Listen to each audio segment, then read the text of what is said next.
Après avoir sorti le Golden Lion à Cayenne en demi-finale, la SC Tours affiche de nouvelles ambitions en venant défier le DO en finale et réaliser l'exploit.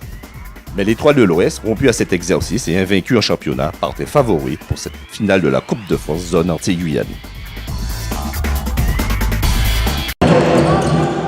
Dès l'entame de la rencontre, le DO donne le tempo en faisant la course en tête dans ce premier quart-temps.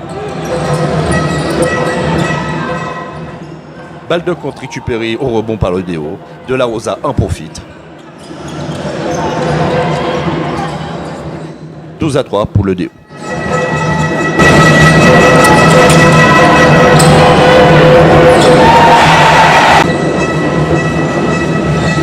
Cayolle obtient 2 lancers francs et porte le score de 16-5 pour le DO, maintenant en distance les Guyanais de la SC Tours.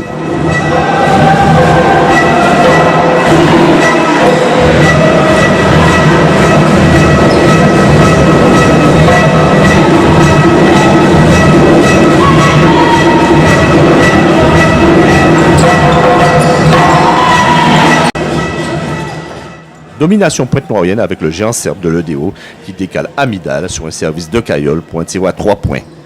22-12 pour le champion en titre de la Guadeloupe.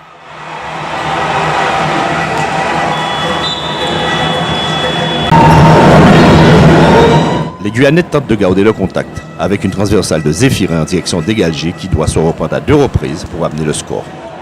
24-16 pour l'Étoile de l'Ouest. Bon mouvement collectif de la SC Tours avec Égalgé à nouveau pour la conclusion, revenant à 6 points de l'EDO.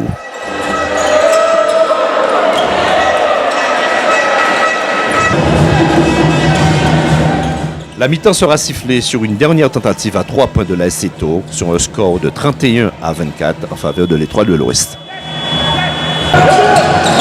À la reprise, le géant de 2,25 m avec 137 kg, Dalibor Misic, fait la loi dans la raquette.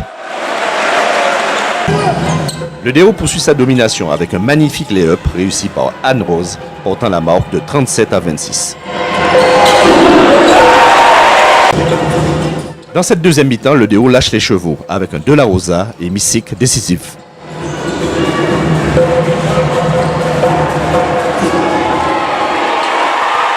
Finalement, l'Étoile de l'Ouest remporte cette finale, zone Antilles-Guyane, sur le score de 66-59.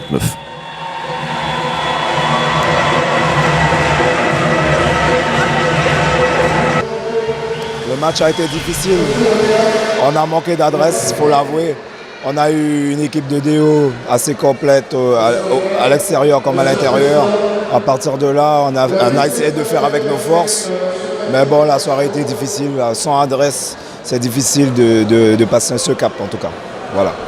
Alors, vos impressions sur le gagnant de cette finale? On connaît le DO, hein. C'est pas d'aujourd'hui qu'on les joue. On sait que c'est une belle machine, c'est une belle cylindrée. Je pense qu'ils peuvent faire des bonnes choses toujours. Donc voilà, et c'est mérité en tout cas pour ce soir. Ils ont dominé le match. On a eu du mal à les contenir. Donc voilà, donc c'est mérité en tout cas. Voilà. 2018, une nouvelle année pour vous. Quelles sont vos ambitions à long terme? Nos ambitions, c'est déjà de gagner notre championnat en Guyane. Parce que chaque année, on est en reconstruction avec des jeunes.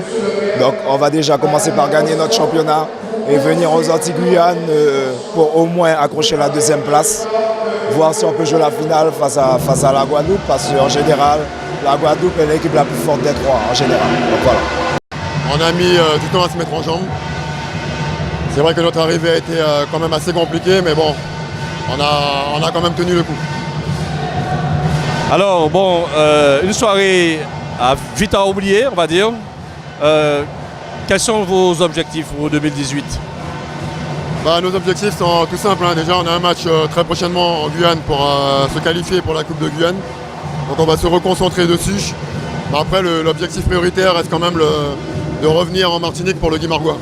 Bon, c'est-à-dire, on s'attendait quand même à une très belle réplique de l'équipe de l'AS Tours, qui l'année dernière nous avons rencontré au Guy Margois. Je crois qu'ils étaient venus plus ou moins ce soir pour nous vaincre. Mais sachez quand même, jouer dans sa salle à domicile avec notre public, ça va être difficile pour eux. Notre objectif, c'est-à-dire en ce moment, sachant que nous avons déjà pratiquement tout gagné en 2 ans, donc je crois que certains joueurs sont un peu blasés, à savoir que nous n'avons pas vraiment une rivalité en face. Donc aujourd'hui, on va se permettre de jouer la Coupe de France avec honneur pour défendre les couleurs du basket antillais guyanais. Mais notre objectif premier quand même, c'est de pouvoir, si on peut arriver jusqu'à la finale nationale 3 et la remporter. Le basket guadeloupéen se porte bien, je peux dire bien dans la mesure que sur les 3800 licenciés que nous avons à l'Aile de Guadeloupe, nous avons quand même 1500 jeunes qui n'ont pas 17 ans. Donc le basket est jeune. Mais où le basket guadeloupéen va regresser, je dis bien regresser, c'est le manque d'infrastructures par rapport à l'accueil des joueurs. Au moment où je parle, en métropole, dont je suis membre du comité fédéral, quand je regarde des clubs en métropole, les U11, je dis le U11, ont 4 à 5 entraînements par semaine. Et chez nous, les seniors n'ont pas de terrain pour faire 3 entraînements par semaine. Donc je dis que nous avons, je ne demande pas de faire des terrains un peu partout, mais au moins recouvrir les terrains qui sont des terrains, comme on appelle, des playgrounds, de façon que quand il pleut, qu'on puisse en travailler. Mais le basket guadeloupéen se porte bien, dans la mesure que chaque année, le pôle anti-Guyane, le pôle que nous avons, CREPS, nous avons des joueurs qui sortent, qui vont directement en équipe de France, qui va à l'INSEP, ou encore nous avons cette année au moins 15 joueurs qui vont dans les équipes professionnelles en école de basket.